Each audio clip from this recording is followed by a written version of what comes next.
আপনারা জানেন যে গত 2 তারিখে কুচবিহারের পুরাতন পোস্ট অফিসের সামনে বিজেপির যে একটা জনসভা ছিল, সেই জনসভায় তাদের প্রাক্তন কেন্দ্রীয় স্বরাষ্ট্র প্রতিমন্ত্রী নিশীথ প্রামাণিক তিনি যে মন্তব্য করেছেন, তাদের দলের যা কৃষ্টি কালচার, সেই কালচার তিনি কুচবিহার জেলাতেও সৃষ্টি করার জন্য সেই সুক্তাবাড়িকে তিনি যেভাবে আক্রমণ করেছেন, যে ভাষা বলেছেন, তাতে আমরা মনে করছি যে আমরা যারা কুচবিহারের মানুষ, শান্তিপ্রিয় মানুষ,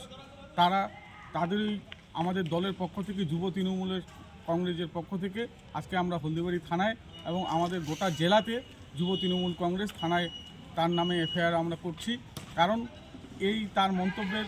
পরিপ্রেক্ষিতে যদি কোথাও কোনো অশান্তি বা বিশৃঙ্খলা সৃষ্টি হয়, তার জন্য দায়ী থাকবে বিজেপি এবং সেই নিশীথ প্রামাণিক।